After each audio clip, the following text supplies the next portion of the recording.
Itu tadi kapsul penjana. Hari ini pun sebenarnya Ridwan, selain daripada kita nak memfokuskan kepada topik Dirgahayu Tuanku, kita akan bersama dengan dua tetamu untuk membincangkan mengenai penjana. Satu daripada sosioekonomi dan satu lagi daripada sudut IKS. Betul. Dan juga kita akan juga menyentuh bagaimana pelaburan antarabangsa dengan apa yang telah diumumkan oleh Amat Berhormat Perdana Menteri, bagaimana penjana ini mampu untuk menyuntik kembali dan meningkatkan kembali ekonomi Malaysia dari aspek pelaburan antarabangsa. Dan untuk yang pertama ini, untuk slot yang pertama, kita akan mungkin berbincang dan juga untuk mengupas sedikit tentang Dirgahayu Tuanku, sempena dengan hari ini adalah hari keputeraan rasmi ke bawah duli Yang Maha Mulia Sri Paduka Baginda Yang di-Pertuan Agong Al-Sultan Abdullah Riayatuddin Al-Mustafa Billah Shah Ibni Almarhum Sultan Haji Ahmad Shah Al-Musta'im Billah. Jadi hari ini di studio kita bersama dengan Profesor Madya Dr. Syam Rahayu Abdul Aziz, pensyarah kuliah Undang-Undang Universiti Islam Antarabangsa Malaysia. Assalamualaikum, Prof. Waalaikumsalam. Sihat hari ini, Prof? Alhamdulillah. Ucapkan selamat Hari Raya.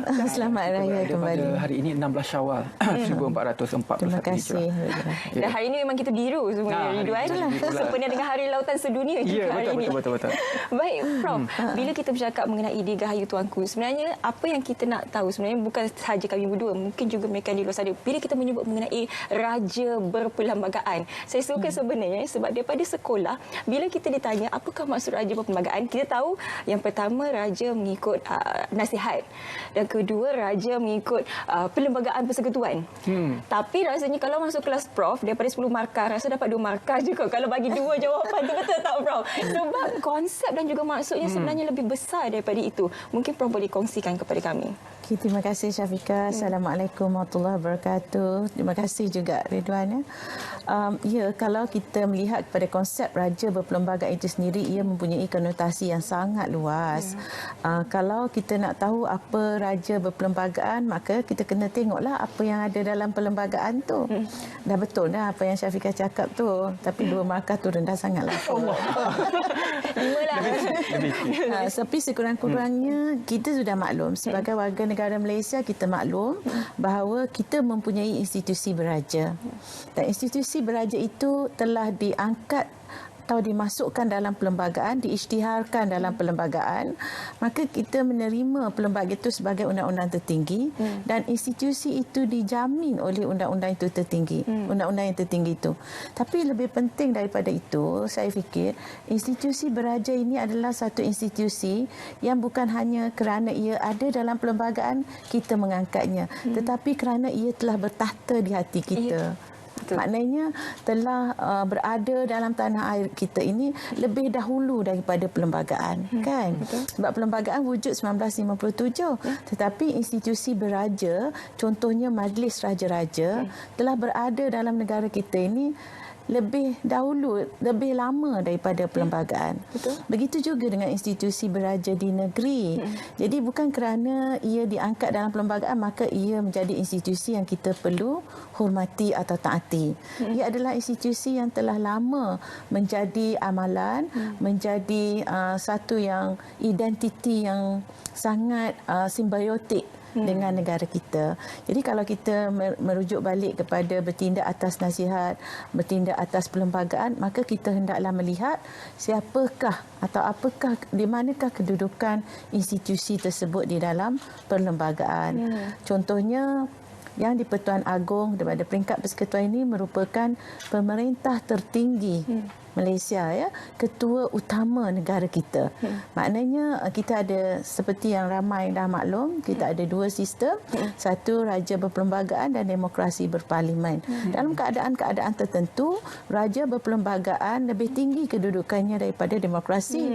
Contoh, kita memilih wakil-wakil rakyat. Rakyat semua memilih wakil-wakil rakyat. Tetapi yang memilih Perdana Menteri ialah Yang di-Pertuan Agong berdasarkan kepada perkara 40 dalam braket 2 dan juga 43 dalam braket 2 Perlembagaan Persekutuan. Dan kalau kita lihat visual di kaca TV sekarang, ini adalah kepribadian tuanku, yang mana kalau kita ikut selepas saja diangkat, tular di media sosial banyak, ya, apa yang dilakukan oleh tuanku, contohnya pada krisis politik yang berlaku baru-baru ini, bagaimana tuanku keluar sendiri daripada istana memberi makanan kepada pihak media, berhenti di tepi jalan memberi bantuan kepada rakyat yang kemalangan dan sebagainya.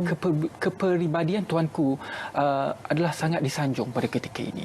Jadi kalau kita lihat perubahan zaman itu, adakah kepribadian itu memang sudah lama wujud, Amin? Contohnya memberi secara jelas kepada masyarakat, ataupun sekarang disebabkan oleh teknologi yang wujud sahaja menyebabkan kita baru sedar tuanku sebenarnya begitu. Macam mana? Ya, kadang-kadang rakyat tidak tahu apa yang berlaku dalam istana atau tidak tahu apa yang dibuat oleh kebawah duli semua, yang di-Pertuan Agong atau duli-duli yang memelih sultan-sultan di negeri-negeri. Bila adanya sosial media ni, kita sangat teruja lah bila tengok institusi beraja, sama ada yang di-Pertuan Agong ataupun sultan di negeri-negeri menyantuni rakyat. Betul. Tetapi kalau kita merujuk kepada sejarah, hubungan antara rakyat dengan raja ini sangat terselah dalam buku-buku sejarah. Jadi kita bukalah lipatan sejarah itu, melihat bagaimana rapatnya raja dengan rakyat. Bagaimana kadang-kadang ada yang dibawa cuma kontroversi saja antara raja dengan rakyat. Kalau kita angkat yang mana baik kepada dalam hubungan antara raja dengan rakyat ini, kita akan dapati sangat banyak hubungan antara raja dengan rakyat. Bagaimana raja menyantuni rakyat dan bagaimana rakyat juga menumpahkan tak setianya kepada raja. Jadi janganlah kita hanya bergantung melihat kepada yang sekarang. Apakah sumbangan raja-raja itu sendiri pada asal kita, sebab institusi beraja ni kalau kita lihat di Malaysia, institusi beraja di negeri Kedah contohnya antara yang tertua di dunia. Dan dari sini, walaupun institusi yang di-Pertuan Agong itu dibuat hanya pada tahun 1957 apabila kita merdeka, tetapi batang tubuh raja itu sendiri dan keturunan-keturunannya telah lama memberikan sumbangan kepada tanah air kita. Betul. Jadi kalau tidak ada hubungan keharmonian, ini kita fikir logik saja. Kalau tidak ada hubungan harmoni antara institusi beraja dengan rakyat jelata, saya fikir tidak wujud lagi institusi beraja itu. Terjadi seperti luar negara, digulingkan, dibunuh. Ya, betul. Itulah akan berlaku sekiranya tidak ada keharmonian antara hubungan antara raja dengan rakyat. Cuba bertuahnya kita pada hari ini kerana mungkin secara langsung kita dapat tahu apa sahaja yang telah dilakukan oleh raja kita terhadap rakyat. Jika sebelum ini agak lambat penyampaiannya, mungkin melalui surat khabar, kita kena tunggu besoknya surat khabar. Itu antara orang kata keuntungan kita lah sekarang. Kita dapat tahu apa yang berlaku secara langsung. Baik, saya nak memetik kata-kata Prof tadi. Bila kita menyebut mengenai majlis raja-raja, sama seperti Ridwan katakan tadi, media sosial memainkan peranan, dan sekarang ini barulah anak-anak muda sebenarnya tahu kewujudan majlis raja-raja itu. Dan ada juga yang berpendapat bahawa majlis raja-raja ini hanya digunakan pakai apabila untuk pemilihan agung semata-mata. Tapi bila kita lihat pada tahun 2020 dengan segala kemeluk yang berlaku, barulah membuka mata semua orang, ini fungsi majlis raja-raja. Bagi Prof sendiri, kita kena beritahu anak-anak muda di luar sana, apa sebenarnya majlis raja-raja ini? Mungkin ramai yang tak tahu lagi. Majlis raja-raja ini adalah satu institusi yang sebenarnya diwujudkan pada akhir abad ke-19. Jadi maknanya pada tahun 1893 sehingga 1893 telah mula wujud kerana mahu mempertahankan terutamanya masyarakat Melayu. Orang-orang Melayu pada masa itu dari segi pendidikannya, dari segi ekonominya. Contoh dari segi pendidikan yang terkenal lah, MCKK. Itu adalah institusi yang diasaskan, dibawa pada cadangannya oleh Majlis Raja-Raja. Jadi persidangan Majlis Raja-Raja ini telah lama berlaku, walaupun ada interval lah kerana Perang Dunia sebagainya, ya. Tapi sumbangannya adalah sangat jelas. Maka apabila kita merdeka, ditegaskan, saya cerita yang mungkin kita perlu lakukan research yang lebih, kajian yang lebih mendalam. Tapi ada satu yang saya telah jumpa dalam kajian saya, ialah peranan Majlis Raja-Raja dalam pembinaan atau penggubalan perlembagaan persekutuan itu sendiri.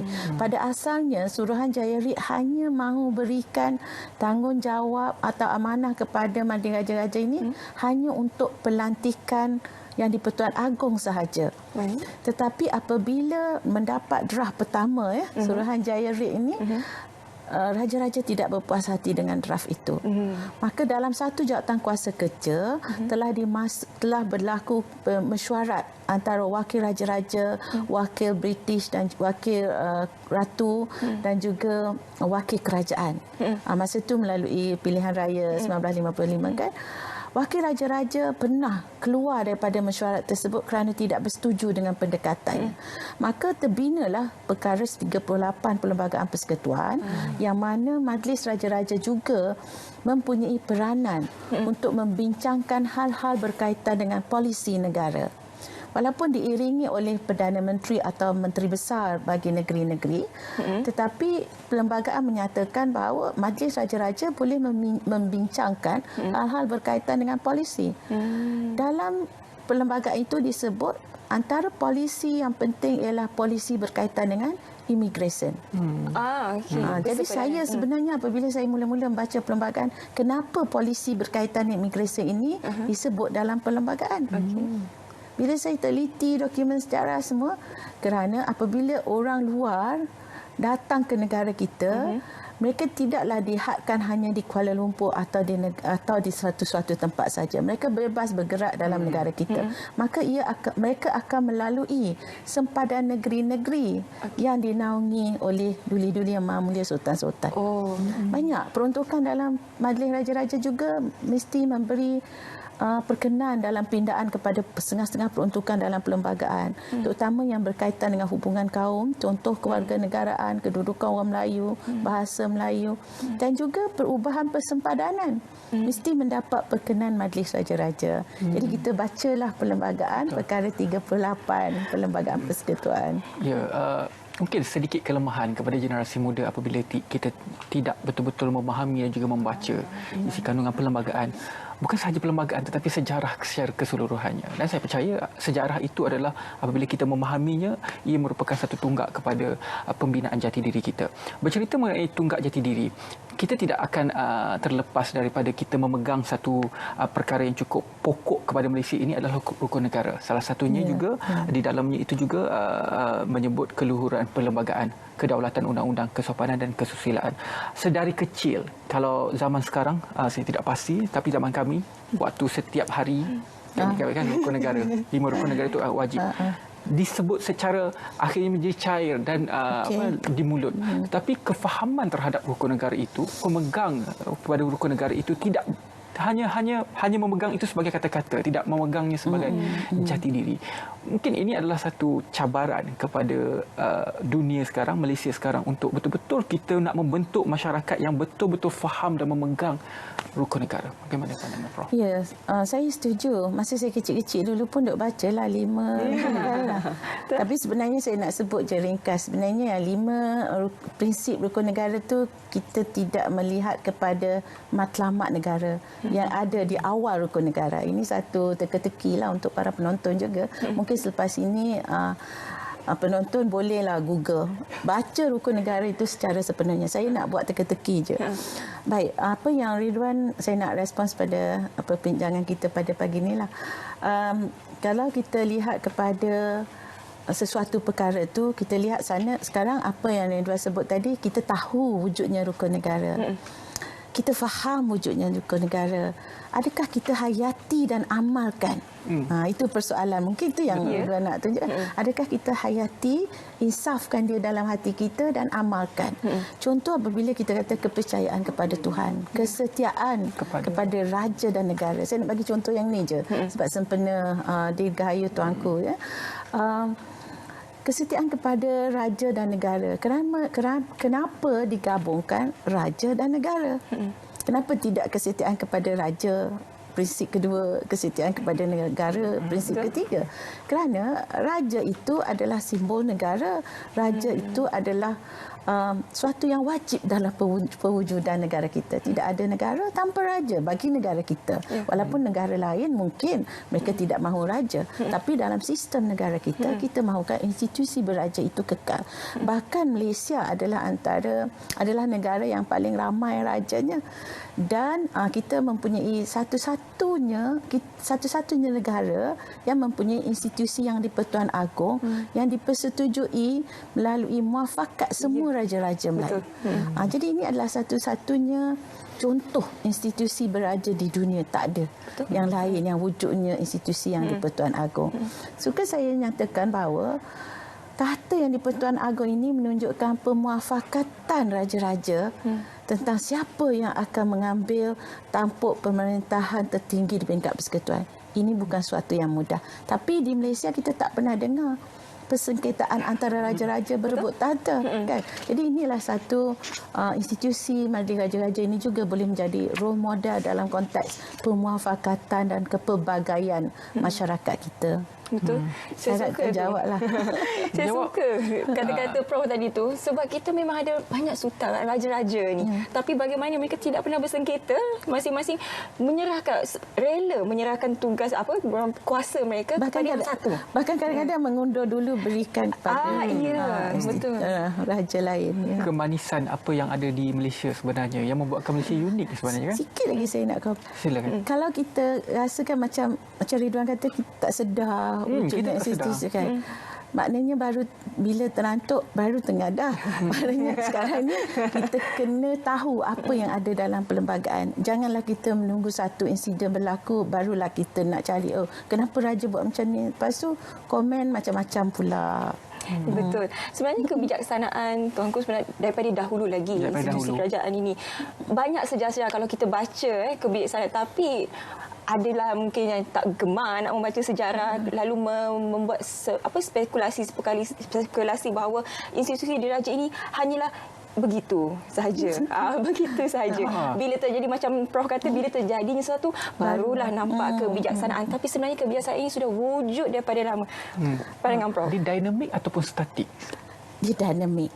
Jelas. Ceritanya macam ni. Kalau dulu orang dengar sistem raja di Tanah Melayu lah, kira secara sejarah klasik kita kan, ialah sistem beraja yang mutlak. Ini nak cerita dinamik yang sangat ketara dan besar berlaku di negara kita. Dan persetujuan raja-raja untuk menjadi raja berpelbagai itu adalah satu pengorbanan yang besar. Yang keduanya ialah mengorbankan sistem rakyat raja. Kalau dulu sistemnya, kalau saya lahir di negeri Kelantan, saya perlu menjadi rakyat Kelantan sebelum kita menjadi rakyat persekutuan. Saya fikir ini adalah dimensi-dimensi yang kita lihat kedinamikan sistem beraja itu sendiri. Baik. Ridwan, kalau kita nak bincang dengan Prof, rasa kena sejam. Sebab saya memang minat dengan institusi raja ni. Banyak soalan nak tanya. Akan tetapi slot hanya 18 minit saja, dan sekarang ni kita nak terus saja ke salah satu institusi tertua di Raja Tertua, Kedah. Kita nak ke Kedah ni, Prof, bersama dengan rakan kita dan di juga, Kedah. Sebelum itu, terima kasih banyak-banyak diucapkan kepada Profesor Madya Dr. Syam Rahayu Abdul Aziz, pensyarah kuliah Undang-Undang Universiti Islam Antarabangsa Malaysia UIAM. InsyaAllah satu hari nanti kita akan cerita lagi tentang kedinamikan Majlis Raja-Raja Melayu.